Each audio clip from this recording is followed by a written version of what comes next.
So in this video, we're going to take a look at aggregate demand and thinking about the basics of aggregate demand. I'm going to reference the lecture 7.1 notes that I gave to you a long time ago.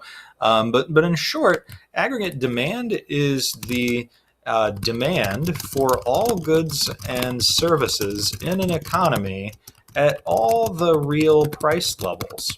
So in other words, at all the different prices, it's the demand for everything by everyone in an economy at all the different prices. And that's kind of a hard, abstract thing to think about, but a lot of this class kind of involves that sort of stuff. So remembering that aggregate demand is added all together, the demand for the goods and services is another way to think about it. Three reasons that the aggregate demand curve slopes downward, and it's the interest rate effect, the wealth effect, and I am just going to be lazy here and copy and paste the net exports effect. And I'm actually going to walk through all three of these, but I am just going to copy and paste them and drop them in here because at this point it's kind of silly. So we've got that is the wealth or the real balances effect. And then we've got the real interest or the interest rate effect there.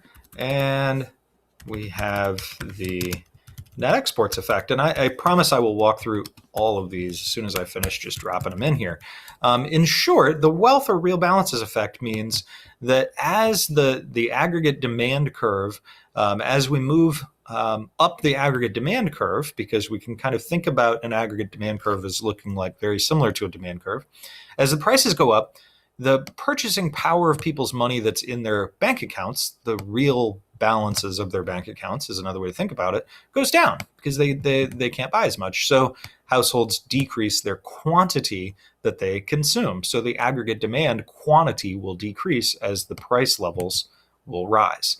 The interest rate effect says something similar. The price levels going up means that lenders will increase their rates and households will decrease their borrowing. And so therefore we'd see a decrease in the quantity of consumption and investment as well. Net exports effect says that as our prices go up, foreigners will purchase less of our stuff and our people will buy more of foreign stuff. So that means that we'll import more and export less. So it decreases the quantity of net exports, which again moves us down the aggregate demand. We are kind of decreasing the amount of aggregate demand that we consume. So what are the components? They are C plus I plus G plus XN. So hopefully you can remember that. And then examples of consumption spending.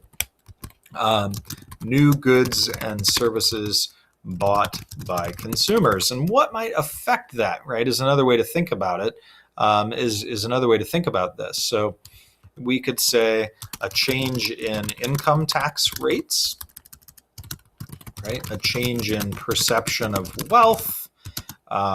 We could have all sorts of things that could affect it.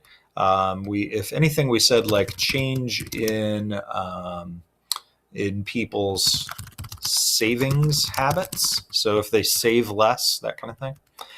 Examples of investment spending. This would be new construction, purchases of new equipment, and changes in inventories. So it could affect that. Changes in tax rates, right? Corporate taxes. We could say subsidies for new equipment, and a subsidy being like kind of like a tax cut. Any kind of tax credits for construction, that kind of thing. Usually they'll be kind of circumspect about it on an AP test, but you'll be able to kind of pick it out, I think. This would be new purchases of goods and services. Sorry, purchases. New. Why don't we make it similar to the others? New goods and services bought by government, new construction by the government. So generally, this is the only one that would be new construction by the government here.